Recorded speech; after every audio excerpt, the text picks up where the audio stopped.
sir మీరు చూడండి sir ఈ పక్క ఎంత నీట్గా చేస్తాను నా పని ఒక్క రవ్వ కంప్లైంట్ ఉండదు సార్ వేరే వాళ్ళ పని మీద నాకు టార్చర్ ఉంది సార్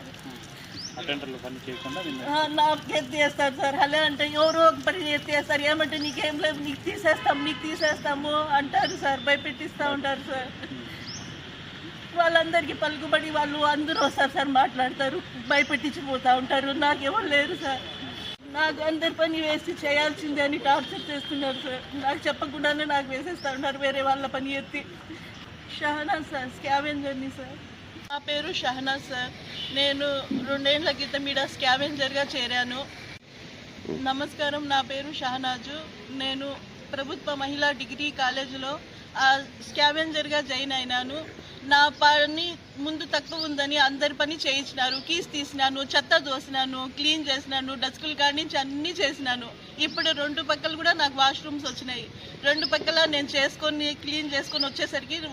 11:30 ఇట్లా అవుతుంది అంతవరకు వేరే వాళ్ళు పనులు అన్నీ చేసుకొని కూర్చొని ఉంటారు కానీ అటెండర్లు ఎక్కువ పని ఉంది అని చెప్పేసి అన్నీ నాకు ఎత్తేసి నువ్వు చేయాల్సిందే నువ్వు చేస్తావా లేదా అని నాకు భయపెట్టిస్తున్నారు సార్ నీకు తీసేస్తాము అంటున్నారు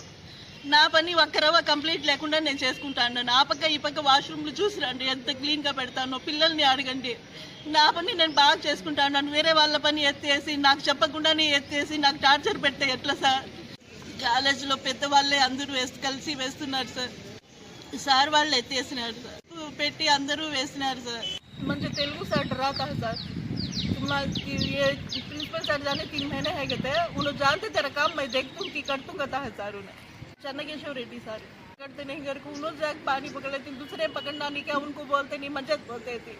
तुझ पकड़ना तीस डाले ही नहीं क्या अगर बोल को प्रिंसिपल सर को निकला लो सर मुझे बोले इसका डालेंगे तो क्या होता नहीं लगे तो ये सर बोलती उन्होंने देखे तो तू कहीं करती न है किधर करती न है तेरा काम हमें करती वो सार जान देकर को उन्होंने डराते ही తెలుగు సారు చెన్నకేశ్వర రెడ్డి సారు మరి రాతయ్య సార్ నీళ్లు పట్టావా నువ్వు నీ కేసున నువ్వే పట్టాలా ఇంకా 3 నెలలు ఆగు తర్వాత నీ సంగతి చెప్తాను కదా సార్